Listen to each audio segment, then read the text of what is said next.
بسم اللہ الرحمن الرحیم۔ کیا آپ جانتے ہیں کہ کتنے پاکستانی قادیانی اسرائیلی فوج میں خدمات سر انجام دے رہے ہیں؟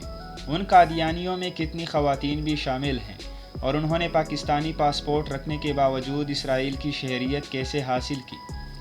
ایک اسرائیلی مصنف آئی.ٹی. نومی نے اپنی کتاب یہودی صحافی اور لکاری میں ایک پیراگراف ان پاکستانی قادیانیوں کے حوالے سے بھی لکھا ہے جو اسرائیلی فوج میں ملازمت کر رہے ہیں۔ وہ لکھتے ہیں کہ 600 پاکستانی قادیانی اسرائیلی فوج میں ملازمت کے فرائض سر انجام دے رہے ہیں، ان میں 300 قادیانی خواتین بھی شامل ہیں۔ یہ بھی انکشاف کیا گیا ہے کہ کارگل کی جنگ کے دوران قادیانیوں نے بھارتی فوج کے لیے کروڑوں روپے کے فنڈ جمع کر کے دیے۔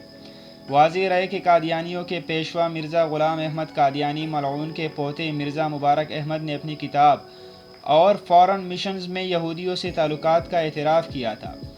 اب رہ گیا یہ سوال کہ پاکستانی پاسپورٹ پر صاف لکھا ہے کہ یہ پاسپورٹ اسرائیل کے علاوہ تمام ملکوں کے لیے کارآمد ہے، تو پھر یہ قادیانی پاکستانی شہریت رکھنے کے باوجود اسرائیل جاتے اور وہاں کی فوج تک میں بھرتی کیسے ہو جاتے ہیں؟ تو بہت سارے مغربی ملکوں جیسے کہ برطانیہ، جرمنی، فرانس، کینیڈا، حتیٰ کہ امریکہ نے قادیانیوں کے لیے ویزا اور شہریت کے قوانین نرمی کی ہوئی ہیں۔ اس طرح یہ لوگ اپنا قادیانی ہونا ظاہر کر کے بڑی آسانی سے ان ملکوں کا ویزا حاصل کر کے وہاں پہنچ جاتے ہیں اور پھر وہاں سے اسرائیل سمیت کسی بھی ملک آسانی سے جا سکتے ہیں۔